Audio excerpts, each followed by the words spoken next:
Assalamualaikum warahmatullahi wabarakatuh. Kami dari kelompok 7 ingin mempresentasikan makalah kami tentang pembagian hadis dari segi kualitasnya. Jika dilihat dari segi kualitasnya, hadis dapat diklasifikasikan menjadi hadis sahih, hadis hasan, hadis dhaif, dan hadis ma'udhu. Yang pertama yaitu hadis sahih. Kata sahih dalam bahasa Arab diartikan orang sehat, antonim dari kata as-sakim yang diartikan orang yang sakit. Jadi yang dimaksud hadis sahih adalah hadis yang sehat atau benar, tidak terdapat penyakit dan cacat. Dalam definisi lain, hadis sahih adalah hadis yang mustahil bersambung sanadnya, diriwayatkan oleh orang adil dan dihabit atau kuat daya ingatan, sempurna dari sesamanya, selamat dari kejanggalan atau syad dan cacat ilat. Para ulama hadis membagi hadis sahih ke dalam dua bagian, yaitu hadis sahih li zatihi dan hadis sahih li ghairihi. Yang dimaksud dengan hadis sahih li zatihi adalah hadis sahih yang mencapai tingkat kesahihannya dengan sendirinya tanpa dukungan hadis lain yang menguatkannya. Sedangkan yang dimaksud dengan hadis sahih li ghairihi adalah hadis hasan li zati yang diriwayatkan melalui jalur lain yang semisal atau yang lebih kuat, baik dengan redaksi yang sama maupun hanya maknanya saja yang sama. Maka kedudukan hadis tersebut menjadi kuat dan meningkat kualitasnya dari tingkat hasan kepada tingkatan sahih. Dengan kata lain, hadis ini kesahihannya tidak berasal dari sanadnya sendiri, melainkan dibantu oleh adanya matan atau sanad yang lainnya. Para ulama hadis membagi tingkatan hadis sahih menjadi 7, yang secara berurutan adalah sebagai berikut. Yang pertama yaitu hadis yang disepakati kesahihannya oleh Bukhari dan Muslim yang lazim disebut dengan istilah muttafaqun alaih. Yang kedua, hadis yang disahihkan oleh Bukhari saja. Yang ketiga, hadis yang disahihkan oleh Muslim saja. Yang keempat, hadis sahih yang diriwayatkan oleh selain Bukhari dan Muslim, tetapi mengikuti syarat-syarat sahih Bukhari dan Muslim. Yang kelima, hadis sahih yang diriwayatkan oleh selain Bukhari dan Muslim, tetapi mengikuti syarat-syarat kesahihan Bukhari.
Assalamualaikum warahmatullahi wabarakatuh. Saya Zaki Kholifuddin. Saya akan melanjutkan penjelasan dari sahabat Rijal Ahsan. Yaitu selanjutnya yang akan saya jelaskan di sini mengenai hadis dhaif. Di sini pengertiannya secara lughat ataupun secara bahasa itu lemah atau qawi yang kuat. Lawan kata menjadi qawi yang kuat. Hadis dhaif itu adalah semua hadis yang tidak terkumpul padanya sifat-sifat bagi hadis yang diterima, dan muncul juga pendapat kebanyakan ulama. Hadis dhaif adalah hadis yang tidak terkumpul padanya sifat hadis sahih dan hasan. Beberapa kriteria dari hadis dhaif sendiri itu langsung saja. Yang pertama itu sanadnya terputus. Di sini karena sanadnya terputus itu menyebabkan hadis dhaif. Yang kedua itu periwayatnya tidak adil. Terus selanjutnya juga salah satu kriterianya periwayatannya tidak dobih. Yang keempat mengandung syadz. Yang kelima itu mengandung ilat. Nah, beberapa klasifikasi hadis dhaif sendiri itu ini menurut para ulama muhaddisin menggunakan sebab-sebab tertolaknya hadis dan dari dua jurusan, yakni jurusan sanad dan jurusan matan. Sebab-sebab tertolaknya hadis di sini ada dua. Yang pertama terwujudnya cacat-cacat pada rawinya, baik tentang keadilan maupun penderbitannya. Dan yang kedua ketidaksambungannya sanad dikarenakan adalah seorang rawi atau lebih yang digugurkan atau saling tidak bertemu satu sama lain.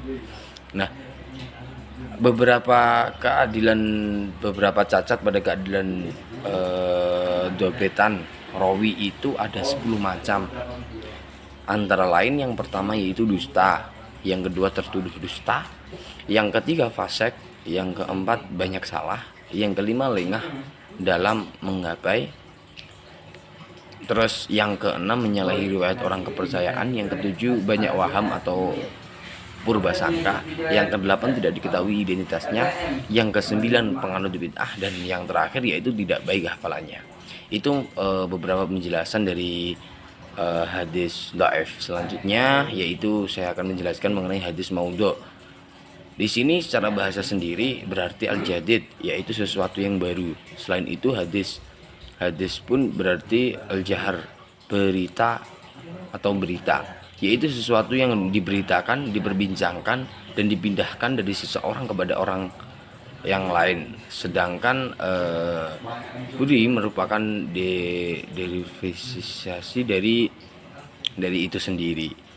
Di sini yang secara bahasa menyimpan ataupun mengada-ngada atau membuat-buat. Nah,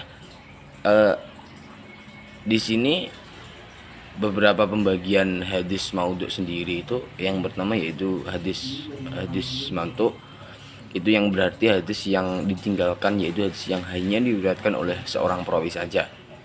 Itu akan dituduh dusta. Terus yang kedua hadis mungkar, yaitu hadis yang hanya diriwayatkan oleh seseorang perawi yang lemah, yang bertentangan dengan hadis yang diriwayatkan oleh perawi yang terpercaya atau yang jujur. Jadi ini bertolak belakang dari perawi yang jujur dan hanya diriwayatkan sama satu perawi aja. Nah, yang ketiga itu hadis mu'allal, artinya yaitu dinilai sakit atau cacat. Hadis yang di dalamnya terdapat cacat yang tersembunyi. Menurut Ibnu Hajar al-Asqalani itu bahwa hadis mu'allal ialah hadis mu'allal itu ialah hadis yang nampaknya buruk, nampaknya baik, tapi setelah diselidiki ternyata ada cacatnya. Nah, itu yang keempat yaitu hadis mutartib.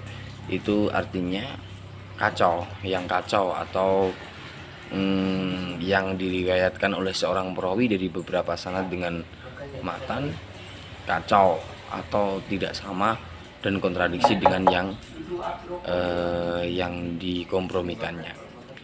Selanjutnya itu hadis maklub, artinya hadis yang terbalik, yaitu hadis yang diriwayatkan oleh perawi yang dalamnya tertukar dengan mendahulukan yang belakang atau sebaliknya, baik berupa sanad maupun matan. Nah, ada juga ini selanjutnya hadis mungqalib. Itu hadis yang terbaik sebagai lafalnya hingga pengertiannya berubah. Terus ada hadis mudraj, yaitu hadis yang diriwayatkan oleh seorang perawi yang di dalamnya terdapat tambahan yang bukan hadis. Itu baik keterangan tambahan dari perawi sendiri atau yang lainnya.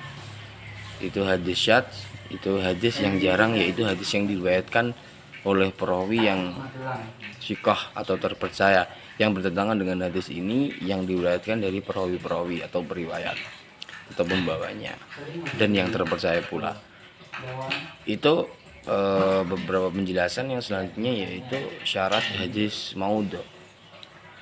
Ada beberapa syarat, yaitu yang pertama yaitu pengakuan orang yang memalsukan. Misalnya Imam Bukhari pernah meriwayatkan dalam kitab Al-Ausah dari Umar bin Subij bin Imam At-Tamimi, sesungguhnya dia pernah berkata, itu artinya aku pernah palsukan khutbah Rasulullah Shallallahu Alaihi Wasallam. Maisyarah bin Abi Raqib Al-Farisi pernah mengakui bahwa dia sendiri telah memalsukan hadis-hadis yang berhubungan dengan fadilah Quran atau keutamaan Quran. Lebih dari 70 hadis yang sekarang banyak diamalkan oleh ahlul bid'ah. Menurut pengakuan Abu Ismah Nuh bin Abi Maryam bahwa dia pernah memalsukan dari Ibnu Abbas beberapa hadis yang berhubungan dengan fadilah Quran, satu surah demi surah. Ya, terus yang kedua itu memperhatikan dan mempelajari tanda-tanda atau tanda-tanda yang lain yang dapat menunjukkan bahwa hadis itu adalah palsu. Terus yang ketiga itu terdapat ketidaksesuaian makna dari matan hadis tersebut dengan Al-Quran. Hadis tidak pernah bertentangan dengan apa yang ada dalam ayat-ayat Quran tersebut. Terus selanjutnya mengenai hukum dari hadis maudhu itu sendiri. Secara mutlak meriwayatkan hadis-hadis palsu itu hukumnya haram bagi mereka yang sudah jelas mengetahui bahwa hadis itu palsu. Nah, bagi mereka yang meriwayatkan dengan tujuan memberitahu kepada orang bahwa hadis ini adalah palsu, menerangkan kepada mereka sudah meriwayatkan atau melacaknya, maka tidak ada dosa atasnya.